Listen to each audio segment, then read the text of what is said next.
What's going on, people? Georgio Savvides here, founder of the Hip Hop Orchestra, as well as the host of the Hip Hop Orchestra Presents podcast. And I got a really exciting announcement to finally make with everyone, is that we have our very first official sponsor for the podcast. Now, they are an amazing company called Eldon's Vault, who are extremely dedicated in bringing you the very best in officially licensed merchandise from pop culture. And when I mean the very best, I mean the very best. They provide things like keyrings, caps, t-shirts, to Funko Pops, to statues from all over, such as DC, Marvel, Disney, The Mandalorian, Harry Potter, music artists from all over the place, and they are ridiculously good. I've got a couple of things to show you on offer at the moment. This trust with their stuff is amazing. So, t-shirts, like I mentioned, like the one I'm wearing right now. It's got Rocky right here, which I absolutely love. Or, like I said, also got Funko Pops as well, 3.75 inches and 10 inches. I've got a couple of 10 inches right here for you. I've got Post Malone right here, and I've also got Biggie right here, who I absolutely love. These are so sick. Eldon's Vault, trust me, they are amazing.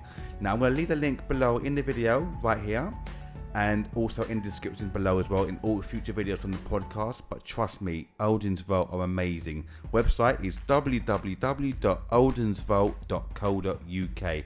Get in touch with them now and start buying ASAP. But also, before I forget as well, I just want to say the biggest thank you to Eldon's Vault for sponsoring the podcast. It means the absolute world to me. Thank you. And trust me, get in touch with them right now. And I hope you enjoyed today's episode. And peace.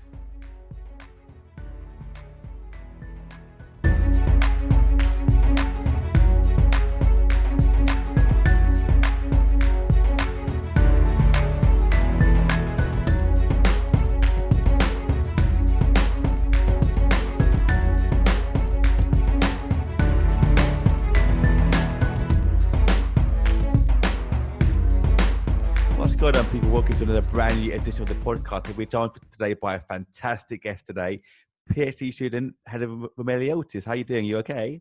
Yeah, I'm good. Yourself? Thank you. Yeah, my pleasure. I'm doing good. Thank you. How about yourself? You okay? Yeah, I'm good. Good. It's just so nice to be speaking to you. I'm from Canada. You're in the UK. Yeah. But how have you been coping? Have you been okay this whole time? Yeah, I'm quite lucky. I do live at home with my parents and my brother because Yeah. I'm a PhD student. I don't have a life to begin with. So I am lucky that I'm surrounded by support and I'm not isolated.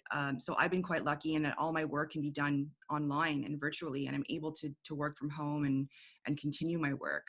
So for me, I've been very lucky, but it's been very hard on even my own colleagues, friends who are living alone, isolated, can't see their family that live across the country. So I feel very bad for those people, for my friends and colleagues going through Yeah. that. Same. I mean, do you work with a lot of people with what you do? Yeah, I guess so. I mean, I also am a teaching assistant, so I was dealing with, hundreds of students all through the year virtually. They've been struggling a lot as well, undergrad students, especially those who, had to leave home and can't go back home, and are dealing with online learning, which is very hard university level.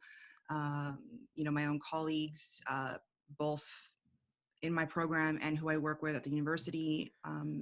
So a lot of different people being affected in different ways. And this is actually my first time doing a podcast. No way. So I don't do this kind of stuff normally. I'm behind the scenes. So thanks for the opportunity. Oh, it's my pleasure. How are you finding it so far then? Are you nervous or excited? How are you finding it? No, I'm not nervous. See, the thing is, I'm used to being behind a camera because all year I've had to pivot to Zoom. So I've been doing workshops for, I train TAs. I also, will teach courses and on Zoom. So I've been in front of the camera all year now. So I feel like I've gotten a good practice. Oh, for sure. I remember when I first started, I was really nervous about the whole thing. Yeah. I was really excited, but I didn't realize how hard it actually was until I got started. Yeah. Then when you get There's so much to it. Oh my God, tell me about it. I remember my first episode was a short one, only about 10 minutes long or so, 10, 20 minutes. But it took me, I think, 5 hours or 6 hours to do that first episode because I kept getting it wrong. I want it to be perfect. I'm sure you're the same way. You want to be a perfectionist, don't you? Yes, and sometimes you just have to let it go. Exactly, you have to let it go. It's the same thing with everything, right? Even the way you write things, you want it to be amazing, and you just have to let that go. I think the pandemic has taught us that we're under such time pressure now. with so many Definitely. things going on that we've had to just rethink the way we go about doing things. Yeah. I mean, how have you found that transition from going, say, working from person to person in classrooms to all Zoom now?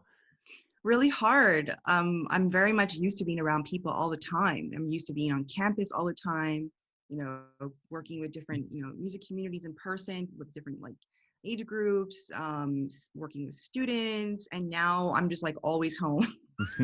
I haven't seen anybody really besides, neighbors from afar when walking the dog. So I really miss that socialness. Mm, I'm a big social person in that way. Um, I also miss being able to like talk to people face to face, and this is a different value to it. of But I course. will say that I am learning that there are some aspects of the online world that are really good. Mm, You're able to communicate and meet people from around the world, like we are, for example, that yeah. we wouldn't have gotten an opportunity before had it not been probably for the pandemic or technology. A lot of in the academic world, conferences are a big way to connect and mobilize. Mm, And often PhD students and master students, we love to go to conferences that are like, in Europe, and yeah. and it costs money, and if you don't get funding you can't afford to go, and usually it's just a face-to-face setting.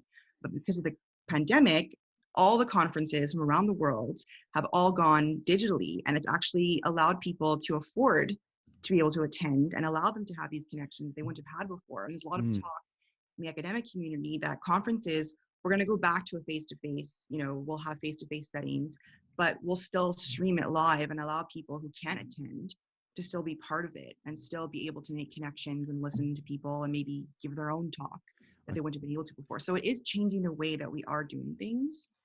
So there is some value there. I think it's important definitely. to know. I mean, did you go to a lot of them beforehand, before the pandemic hit? I didn't go to the ones that were like were quite a lot of traveling. I went to some Yeah. that were within Ontario and within Canada. Like, we have two main universities here. There's Ottawa U and Carleton, so we'd go to each other's conferences. But that was the most of it, right? As a grad student, Mm, you're very limited in your yeah. time and Yeah. money for traveling. It's not something that's very easy to do. But a lot of colleagues of mine, love to travel before they go to New York, they go to London, like for all these conferences. But again, very time consuming and expensive. I can imagine, because I know how many there are. There's so many, isn't there? Especially within the music field as well. Because you obviously Yes. studying music, aren't you? Yeah. Yeah. Is it like a specific kind of area that you're studying at the moment in music as a PhD student? Yeah. So I'm in a program at Carleton University called Cultural Mediations. Mm, And it's an interdisciplinary program that really looks at 4 different areas of art. So there's art history, literature, there's like the digital culture, and then there's music. So I've obviously chosen the music route. And it's really a way of looking at music, and how music mediates society in different socio and cultural ways. So a lot of people assume that, oh, you're doing a PhD in a music related field, you must be looking at notations, or you're looking at how music is made, and you look at like different scores. I mm. do not know how to read music. Yeah. I was never classically trained. I'm self-taught musician. Never took formal lessons. I'm really interested in the social and cultural aspects of music Mm, making, particularly in community-based settings. mm.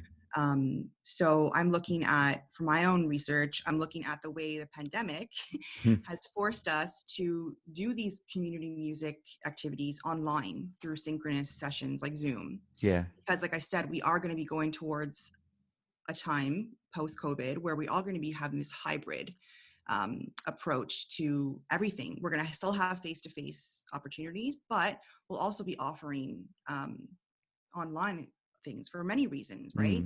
Mm, So I think it's important that we understand how music making can still be accessible and done online. So I'm hoping to sort of carve out through case studies how music making, how you can create a community and a feel of community from your own home with other people. mm. Sounds So that's what I'm amazing. trying to do. Yeah. I mean, when did you start it originally? Was it like literally this past year, or was it even before the pandemic hit? So my research has taken quite a turn. So I'm in my 4th year of my Okay. studies, and prior to that, I know it's a bit different, but in Canada and North America, for the most part, we do like the first 2 years, you do like intensive coursework and exams. So you're not focused on a particular research area. You're just doing intensive coursework and exams that you hope will help your research. So only in year 3 did I start putting together, my dissertation. And I was originally working with a local community arts project with youth. Mm. And I was working, volunteering there for over a year. It was a wonderful music program. And I was hoping to use them as a case study to look at how such a community music program had effects on these participants. But of course, it was about a year ago during the pandemic, I was in the middle of writing, my proposal, and then the pandemic happened. Mm. And obviously programs as such, can no longer, are shut down. They have other priorities, totally understandable. But I really had to start thinking about my own research because I'm running out of time. I'm going to be in year 5 next year. So I studied, okay, how can I still look at community music without a face-to-face part, which is very difficult to do. But because of the pandemic, there's been so many projects that have been happening online. It's crazy. And so many people are trying to, think of new and inventive ways to make music online, which is so fascinating. And so I think people need to hear about that. I am looking at Canada for now. I'm looking at 3 case studies in Canada, but they are all very different. They all touch on different populations. So some with retirement homes, some with individuals with disabilities, some with young children. So I'm trying to get a unique population to see how it can be done in different contexts. And really what I mean by music making is a lot of people often think of music in one way, right? Where it's like you all sit down, everyone has an instrument, and everyone is being taught by one person how to, make music. That's one way, and that's great. But there's many ways that music can be part of an education or community setting. We often don't think about how just speaking about music is a communal and educational experience. Listening to music, sharing different music, discussing, who made this music, what is its history, what is its cultural significance, does it have, a history to it? That itself is also a very rich way to engage in music community and education settings. There's also, I'm a very big supporter of creating your own instruments from home objects, right? That's something that's been done for the pandemic, as you've seen people making these little videos of how to teach you how to, you don't want to make drums, you can make them with your own pots and pans. You can make music in different ways. You can experiment with sounds in different ways. So there's many ways to go about music creation and music engagement. And that's also what I'm trying to break with my work, is that we can look at music in many different ways. And that's what the pandemic has also taught us, right? Yeah, Remember definitely. all those videos when Italy was first in their big lockdown, all those videos went viral of people on their balconies playing music Remember with that. each other and singing. And then some people would bring out their DJ set and Yeah. would play music. And that, if anything, the pandemic has shown us the value of the socialness of music, right? That there's this important social connection that music brings us in a variety of ways that is really important to look at. So that's where I'm Definitely. coming from. That's incredible. What would be some of the most fascinating things you've seen this past? You mentioned obviously the Italy thing there. Yeah. What's really stood out to you apart from that one as well? Must be some amazing things in your studies. Yeah, so that's one aspect as well. I'm also, one thing that I'm not really looking at per se, but has stood out to me is the amount of live streams of musical Yeah. performances that have been happening. That also is intriguing to me because it's very accessible. They're free often, right? So if you look at Instagram and Facebook and Twitter, those are all free platforms. There's tons of artists, independent artists, established artists, community artists that are putting on free performances or free workshops for individuals. That's something that we haven't really been seeing a lot before. Like you often, you see sometimes there was live streams of music, but it really wasn't so widespread like it is now because we have the choice. So again, it's also making us rethink the way that access to music can be seen, that in order to engage in music, some people don't have the means to physically go out all the time and experience it, economic wise, physical wise, so many different reasons. So it's also forcing us to rethink the way accessible and accessibility is seen. Technology wise too, right? We also live Yeah. in a very, very privileged part of the world where we have great internet access and great bandwidth. That's not the case for everyone. It's not the case for most of the world. So how do we go about how do we deal with that, right? If we are Yeah. moving towards this digital turn where it's going to be online for a lot of things, what about those that can't afford internet? What about those that don't have access to bandwidth, right? So it's really forcing us to think about these things in different ways, I think, as well. Has that been part of has that been part of your studies as well, to find how we can help those who aren't so privileged enough? Yeah, I haven't really dug into the actual interview process yet, but one of my main questions is how do these online live music sessions actually mediate the way we view accessibility? So that's one of my main questions, right? So in what ways is accessibility viewed? Because everyone always thinks, oh, technology, so accessible, right? Everyone has technology. Not the case, right? Even if you look at people who live in an area like here that has good internet access, the elderly, right? They're not tech savvy. That's an accessible issue as well, right? So if they are in a retirement home, how are they supposed to be interacting with music, right? So one of the cases I've been looking at does drum sessions with local retirement homes, and they drop the drums off, uh, and it's for COVID reasons. Yeah. Otherwise, it would be like that, right? And then everyone has their own individual iPad set up, right? Well, that also costs money. So they're lucky that the retirement home had the means to access these. They also had the means to have staff that were able to use these technology and set up the retirement home participants. That's another accessible form, right? So like we have to also make sure that everyone gets training in this. And the elderly, you know, who really want to be part of this, they're part of this gap where they don't always get access to technology. So, you know, maybe we should be involving some kind of training, you know, with technology. So there's all kinds of things that we have to think about that we didn't have to before. So it's just fascinating, the question that this pandemic has brought out.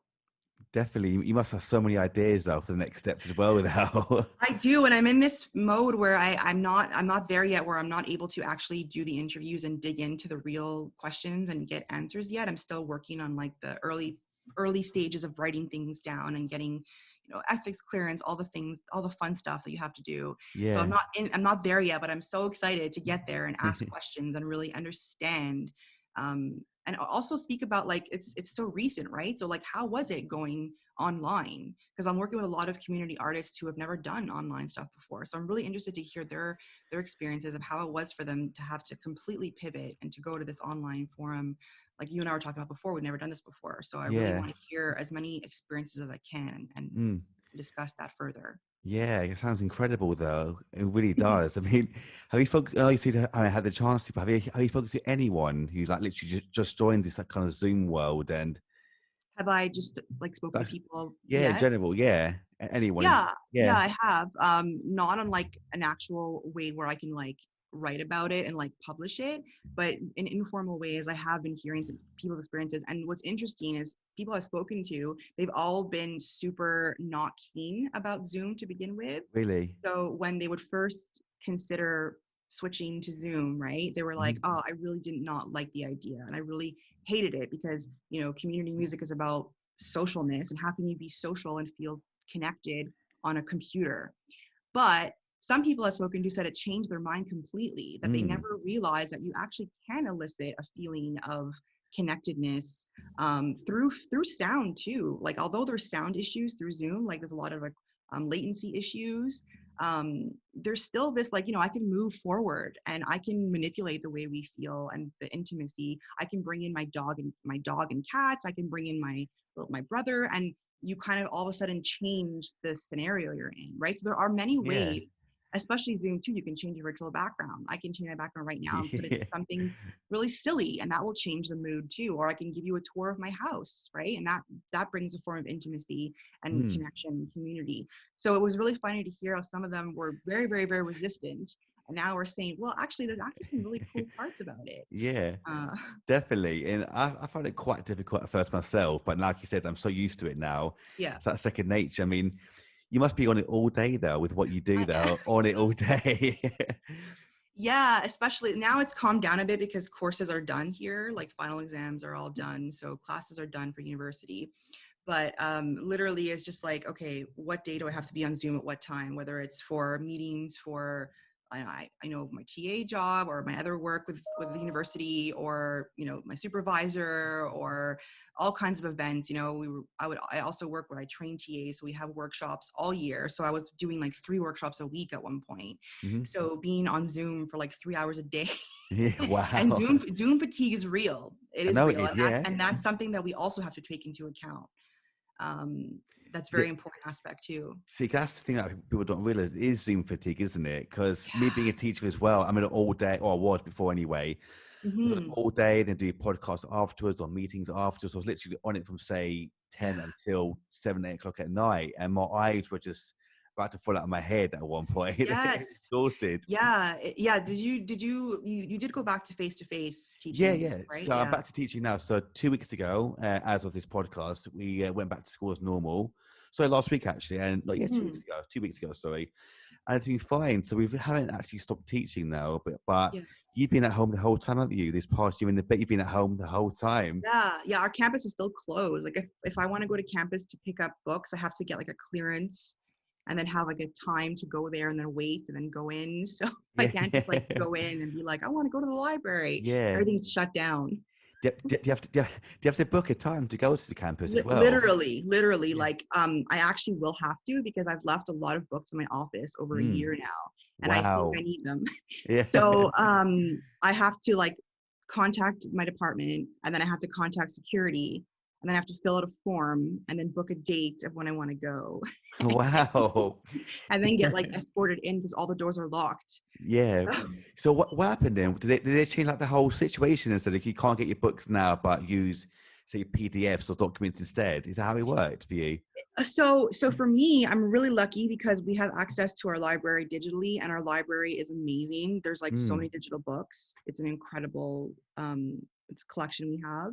Yeah. I've had to do some of my own digging and finding PDFs of other versions and other ways, but Yeah. I also have been ordering books myself. I really love the physicalness of books, so Me too. I've been ordering books that I need.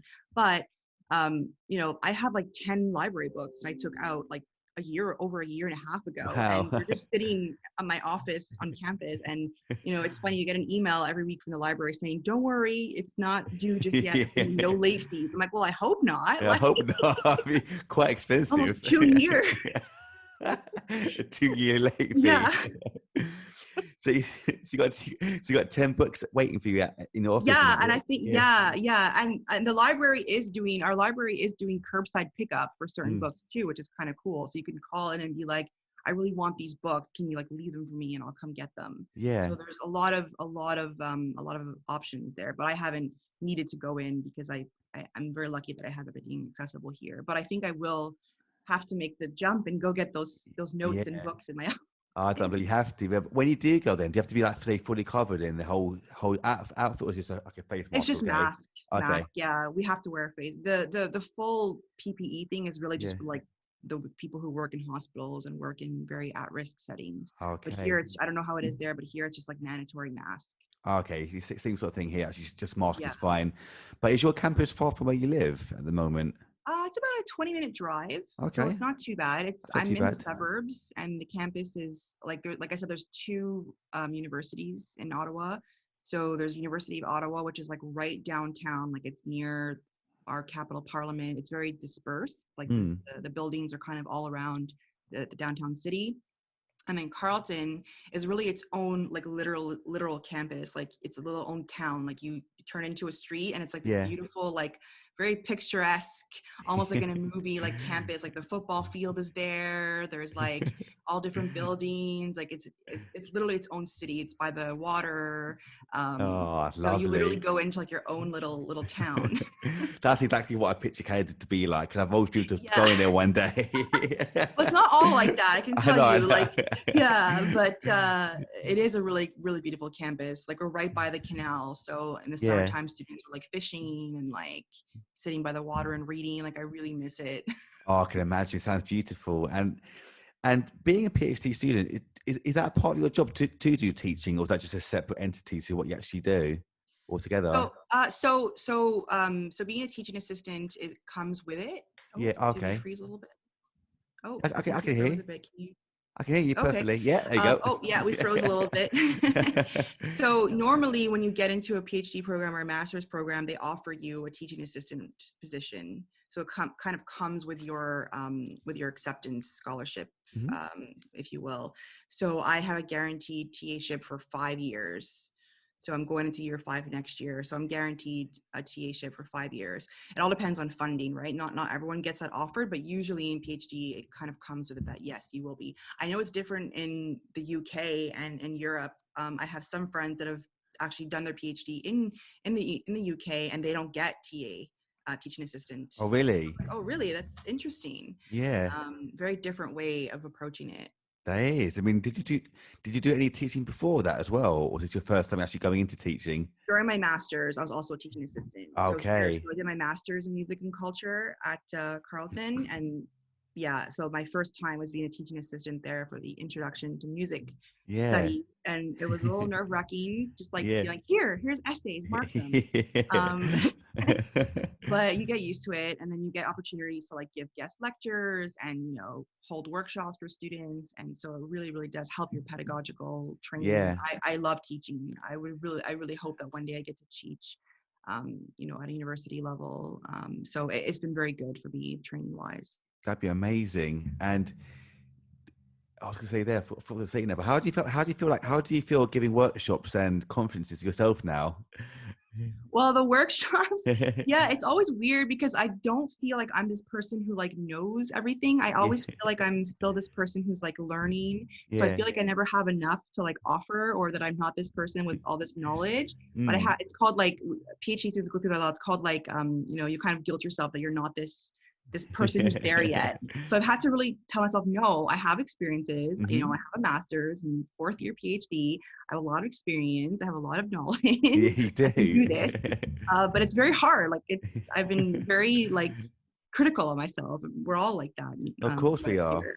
Yeah. So it's been fun. I actually like holding workshops online. I think it's also, people have been so nervous with the pandemic, and it's kind of a nice way to be like, oh, here's my dog, by the way. Yeah. Bring in my dog, and just those little things add like a really nice like calmness that you can't do in a face-to-face setting, right? I Yeah, could be of like a course. picture of my dog, Mm. but me actually bringing my dog and putting him zoom on the camera, there's a niceness there too, right? Definitely, Um, definitely. Can see your dog? He's so cute, by the way. He's so Little cute. Leo, yeah, I wish I could bring him here for the podcast. He's his own little star. He is. He's so cute, little Leo. Yeah, And yeah, is 7 pounds. it just the one dog that you have, or do you have I just have more? one dog. Yeah, Just and one he's the dog. first dog I ever had. Really? Yeah, I grew up. I was like, I really want dogs. But we Yeah. had like, we were kids and we were doing all kinds of activities. No time to take care of a dog. But now that like I'm an adult, it's really nice to have a dog. But I think I really see the value in dogs with children. I think I really Mm. could have benefited from having a dog as a kid. Yeah, definitely. Yeah. Do Did you you have get any your dog? pets? No, I actually don't. I used to have a rabbit and a guinea pig years back, but Aw. not anymore. Obviously, they passed away, unfortunately. But Aw.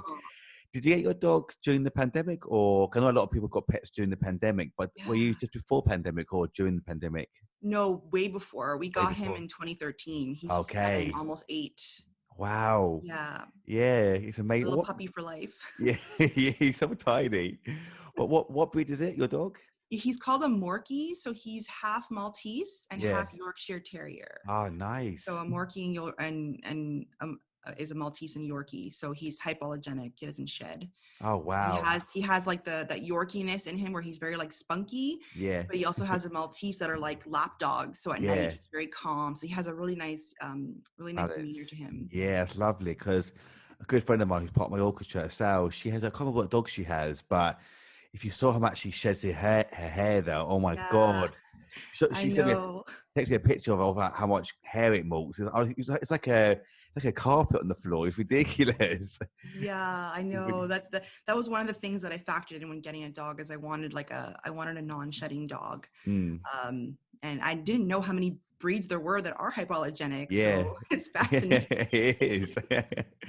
But I just love dogs as well so much. Yeah, So I love know. them. Our university has we have therapy dogs I actually. was going to ask about that. Yeah, we Yeah. have therapy dogs, and it's a program that they launched, and like when campus was face to face, they would bring in these dogs once a week at the library, and you Mm, could go and pet them and give them treats and play around with them. Like one of them was called Uncle Steve, this little like cute beagle, and he would come. He was the library therapy dog. He would come every week during exam season, and like you could go and play with him. So adorable.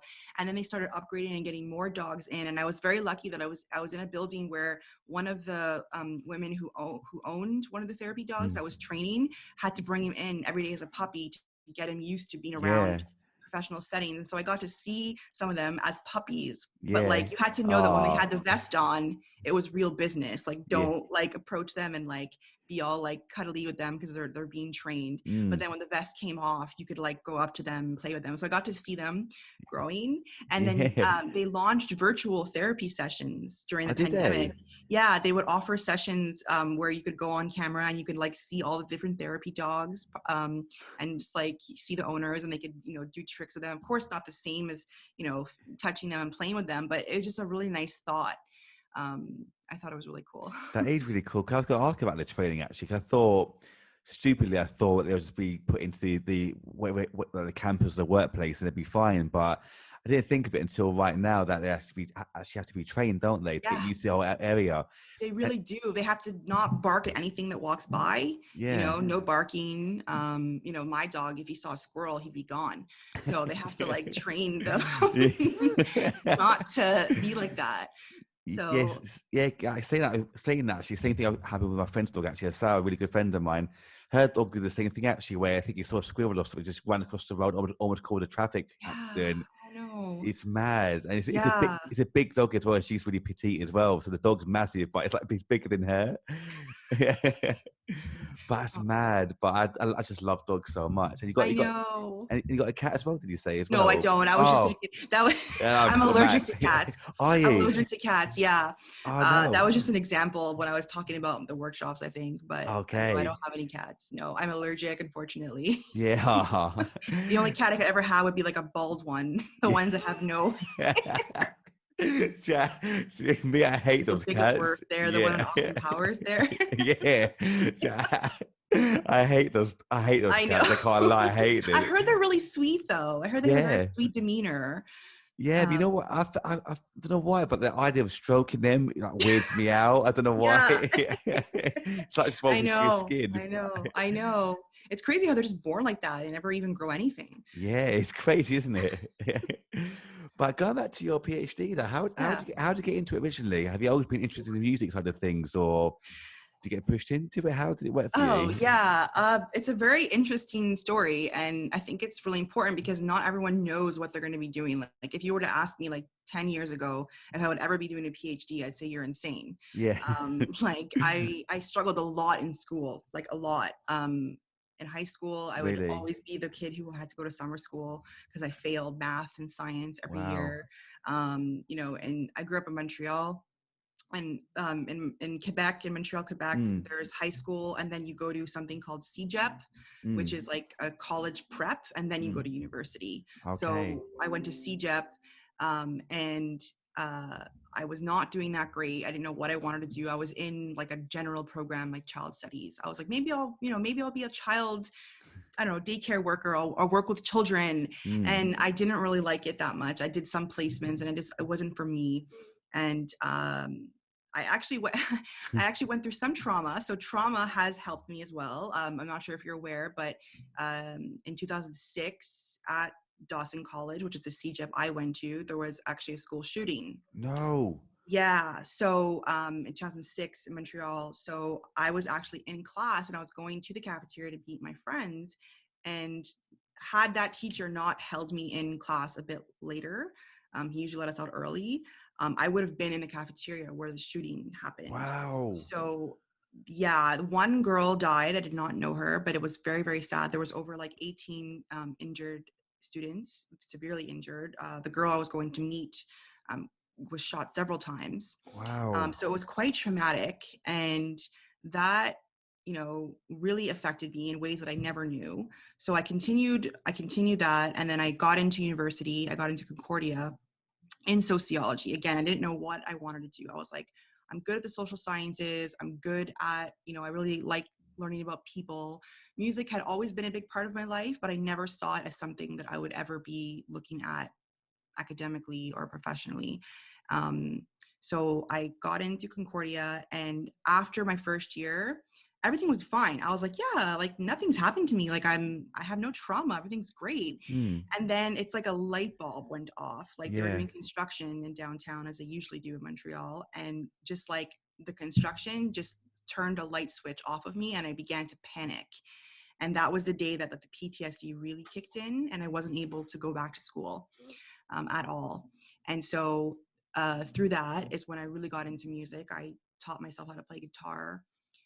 That was my really, like, I was going to therapy, but my own therapy was playing music, teaching myself guitar, writing music, poetry. That was really all I had for a couple of years.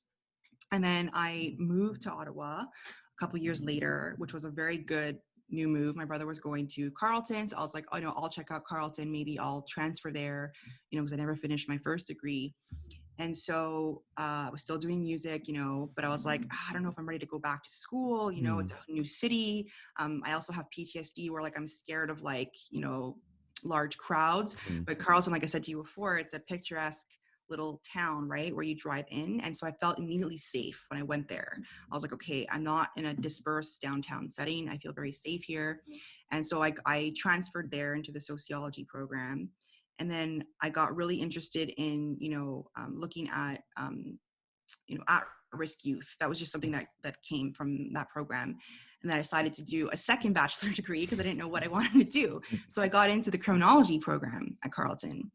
And that's where I began doing field placements at youth centers. And that's when I started working with youth very closely. I was there primarily to help them with like their homework and make sure that they were getting through school okay, and help them with like applications for university, etc. But music was like a really big part of it informally. Like a lot of them would bring their guitars, a lot of them would like play music for us, or they'd be like, hey, can we play music while we're doing homework? I'd say, yeah, sure. And we'd talk about music. And a lot of them would love to read to me their poetry and like slam poetry. And I was really fascinated how music was such a big part of the way they were engaging, but it wasn't a formal activity. Like this was an after school program for them to do homework, but music was such a big factor of it. And also I was like, it's interesting how we're talking about music and this seems to be calming them down. And that's also very important, right? So I was like, I like this because myself, I've always been involved in music in an informal setting, right? Like I taught myself guitar, I'd connect with people online in informal communities. So I wanted to explore it further. And that's when I was approached by some professors that I took music classes as an elective. They were like, yeah, we have a master's program at Carleton called Music and Culture. And it's very interdisciplinary.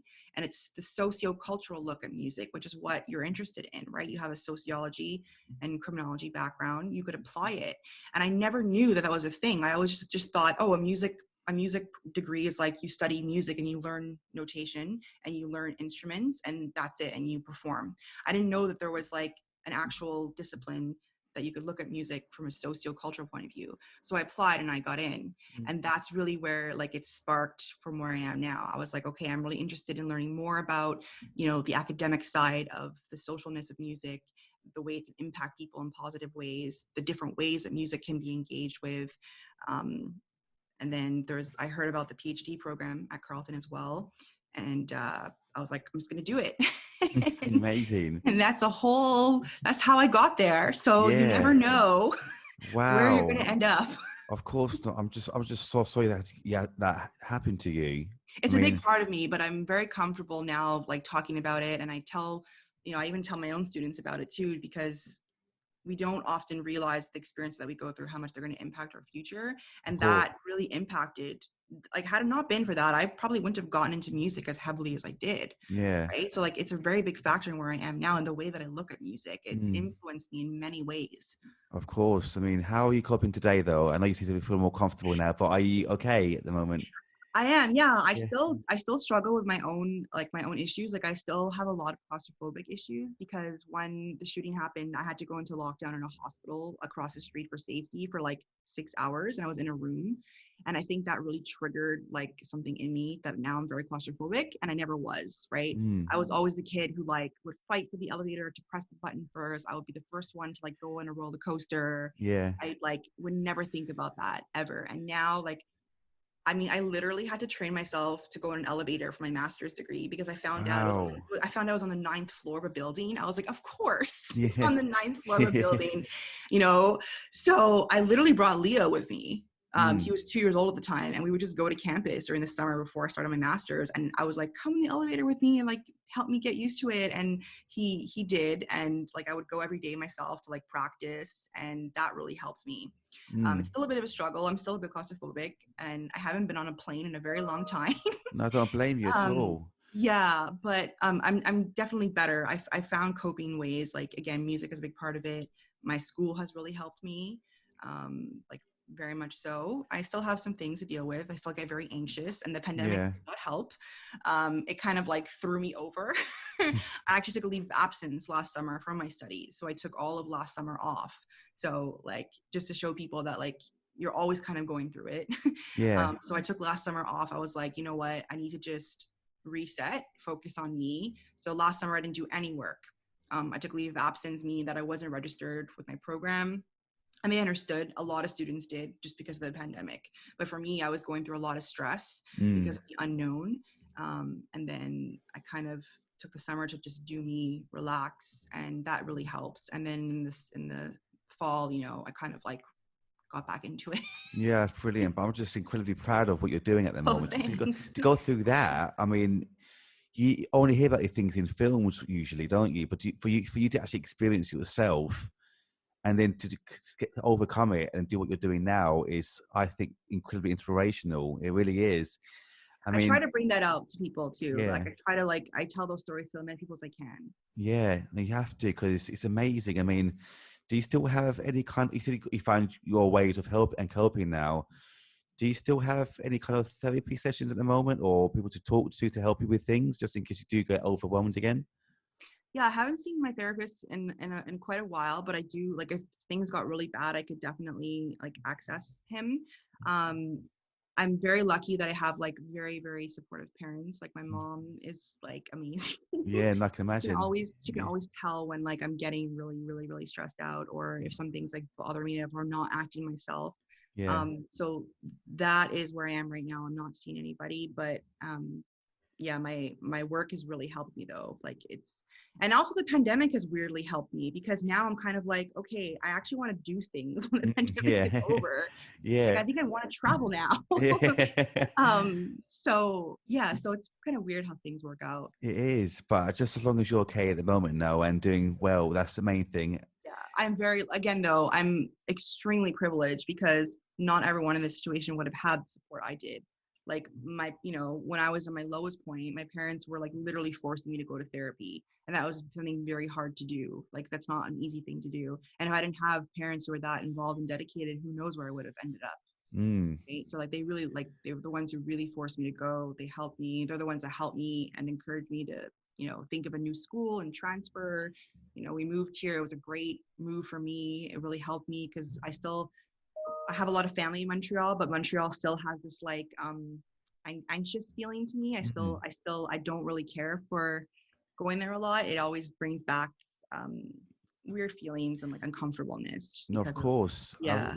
You would do because it's a traumatic experience, isn't it? I mean, did you move school right after that, after it happened, or did you go back say after say a few weeks or a couple of months? How did it all work after what happened? Yeah, after it happened, so like it happened in 2006, right? And Hmm. then in 2007 I started my university at Concordia, and I was fine that year, right? Like I said, I was like I was pretty much normal, whatever that is means, you know, like I had no PTSD feelings. I was still, you know, doing things as normal. It was in 2008, so my second year of university at Concordia is when the PTSD struck, and I dropped out that winter of university. And then then from 2008 to 2009 and 10, I really was going down a rabbit hole of like never leaving the house. I ended up getting a part-time job, but it was just like to get me out of the house like 2 times a week. But my PTSD was really out of control to the point where I was even scared for like people in my family to like go to the grocery store down the street. I was like, no, they're just gonna die if they go out. Like I had these like very irrational, you know, fears. And that's when I started going to therapy. That's when like, you know, everyone's like, enough is enough. You have to start going to like talk about this. It was very, very hard to do. But that's when I started that. And that was really helping. And then that sort of helped us talk about, okay, should we move? You know, like I want to go to a new school. And I think it'd be better to, you know, Mm. not do it here. And my brother happened to have gotten into Carleton for his degree. So he was going to move there anyways. So that was the natural. And again, that's an example of how my family is like incredible, right? They were like, we should move for you. Yeah. So, and then so we moved to Ottawa in 2010. I took that year just to like, get used to living here, breathe, continue to see therapy. And then I applied to be transferred for fall of 2011. So I started the sociology program at Carleton fall 2011. So I was out of school for about 4 years. Okay. So yeah, that took that long to get back into it. Well, it's one of the things, you can't rush into it, can you? No. It's such a big thing, and take as much time as you need to do whatever you need to do. Yeah. And just like I said, I'm really incredibly proud of what you've achieved. That are going to overcome such a traumatic thing, and it's amazing. So, well, keep up the amazing work. Honestly, keep it Yeah. up. Yeah. But what are the next steps that you're going through right now? Then, how long's the course, by the way? You've got one more year Yeah. after this. Well, so it's usually 5 years, but because of the pandemic, we've all been given like an extra year of grace because we've all been so held back. So I'm going into year 5 next fall, so September. I think I will take a 6th year just because my work is very reliant on like interviews with people, and that takes a lot of time. I'm going to be interviewing like 3 different people, possibly doing follow-up interviews, and then I have to transcribe everything. That takes a lot of time and analyzing. So it does make sense to take, so like I hope to this summer start the interview process and start getting the ethics clearance. So that takes a long time too. Yeah. I can't just like go talk to them, right? I have to go through the protocols of the university. So that takes time. I'm hoping to do that this summer. I'm hoping that by fall I can do maybe follow-up interviews and start the writing process. And then like, when I go into year 6, it'll just be like touching up things and getting it finalized. So around 6 years, but the average PhD is usually around 6 to 7 years. So okay. That's like the average. Yeah. Yeah. And when you do interview people, what else is involved? Do you do like a lot of testing or extra research to get extra results? How does it all work? So I'm going to be doing just a qualitative approach, which means that it's just based on like interviews and speaking. There's going to be no quantitative aspect of it where I'm not going to be like asking them to fill out surveys or charts. It's going to be all based on dialogue. So I'm hoping to do stuff like what we're doing now, right? Is to do like a Zoom, record it and then transcribe it and then look at like physically read everything that's been said and kind of pick out some stuff that I noticed and how can I relate that to my questions I've asked and how can I relate that to the literature, right? Because really the big part of it is to make a case about what you're contributing to literature. So what I'm working on now is my literature review, which is really intense. I have to look at like everything that's been written about online community music. I have to look at everything about community music. I have to look at digital stuff. So I'm looking at how can this contribute to that. So that's why it takes so long, is because you have to like and then analyze it, right? How do you make a case for it? So what? So you have all this information. Well, what does this mean? That's really the hard part. Definitely. I mean, how long does each case kind of roughly last for in terms of the whole thing from beginning to end? Is it like a few weeks, a few months? Yeah. I don't know. And that's what like I'm kind of excited because like I'm still learning about it, right? And I hear it's different for each person. I hear it's different. Like sometimes it'll just take one interview. Maybe it'll be a 2-hour session and that'll be enough, right? Yeah.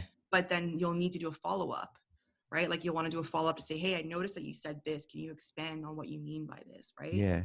It's also really important to note that when you're doing interview at an academic setting, you have these ethics clearance. It's also important that the person that you're interviewing has the right to stop or not answer anything, right? If they get uncomfortable. Now, I'm doing a relatively low risk, interview, but can you imagine for people who are talking about very sensitive things, it's a very difficult process. But yeah, you generally have to go about that way where it's like, okay, whatever you don't want to talk about, you don't have to. If you don't want me to mention this, I won't, stuff like that. But really it depends. Sometimes you could just do one interview. Sometimes you'll do 2, 3. It all depends on the information that you gather and new questions will arise too, right? That's what I'm very excited for. I was about to ask about the questions actually. Do you have a kind of set of questions that you ask people, or does it literally change for every single person that you work for and kind of their age range as well? So for the way I'm looking at it, I think it'll be the same set of questions, but also it's going to be an open-ended interview. So that means that I will have set questions, but the questions that I have throughout the process will also result of what they say.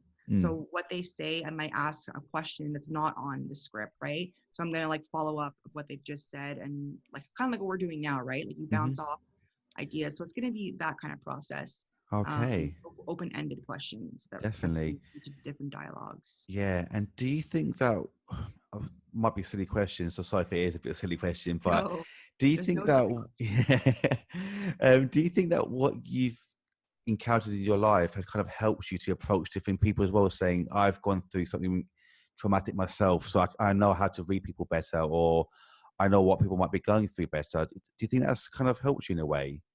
I think it has. I think it has helped me. It's also helped me to like look at not judge everyone and not look at everyone in the same way. Everyone's different. Everyone has different experiences. Mm. But it does help me for me to say like, this is what I've been through and like this is what I bring to the table. It kind of does add a more personal effect to it. It also helps me like motivate me to learn more Mm. about how I can improve also the way I go about things too. Definitely. And do you read a lot of like sort of like therapy books yourself, or interviewing techniques yourself to talk to people? What kind of things do you study to read as well? Yeah, so I'm reading actually this book all about digital ethnography. So Mm. ethnography is the word that we're using for you're going to be talking to people. And so there's this book. I wish I had the name of her, but it's called like hybrid ethnography, Hmm.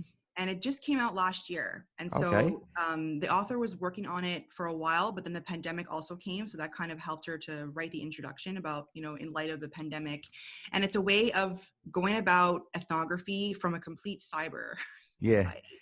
And it also offers like, a method and a framework for how you can approach people in an online setting, how you conduct interviews, what kinds of things you should be asking, what kinds of things you should be saying, how you should transcribe stuff. So there is like a method and a framework to it.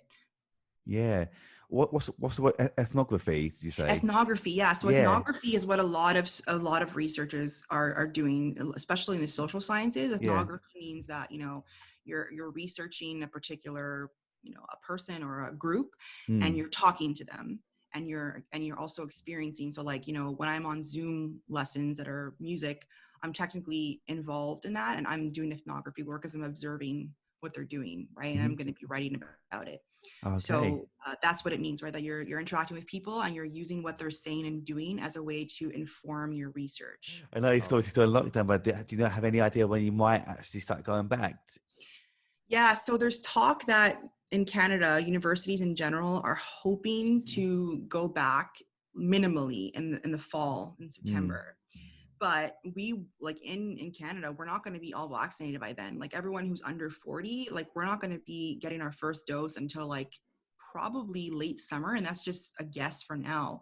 So they're saying they might return to campus in the fall, but just for certain classes, like especially the ones who are in the hard sciences that require lab work. That's Mm. been very hard on them, so they need to actually have access to their labs and stuff like that. So they're gonna slowly let them back in, but not the large classes, like the classes that are like 100 and more. Those will remain online, but it's looking like maybe Mm. winter term, Wow.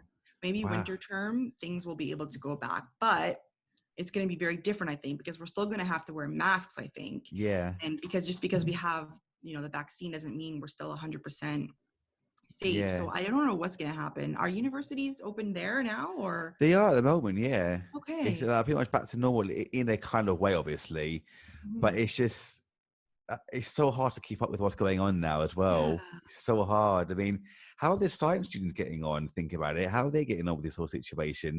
Yeah. So they've been struggling a lot, especially like I Mm. said, especially the ones that require lab works Yeah. and sessions like that. And it's very like, you have to be really taught how to do certain things. And they've been struggling. There was like a lot of science students complaining that, the professors would just upload, recorded lectures of them and not do live sessions. And that was really affecting the way they were teaching because they weren't able to ask questions live and actually like see how a formula is done or see how, again, for me it's interesting because like in the sciences you're either right or you're wrong, Mm. and Yeah. that's not how it is at all in the social sciences or in music. There's no right or wrong answer. Yes, like a theory is right, but the way you go about describing it and engaging with it, there's no right or wrong way, right? So Yeah. anyway, so in the sciences, you're either right or you're wrong. You have to know what was wrong and how you did that. And the best way to do that is to do it in practice and show and stuff like that. So they've been struggling a lot. There's a lot of talk that they're going to be the ones who go back. And even this summer, there's some talk that they might open up some labs for the summer for them because they're really struggling, especially those who are in PhD and masters who are doing their dissertations and they need labs to do like work and like testing and stuff like that. It's impossible. They're getting quite behind.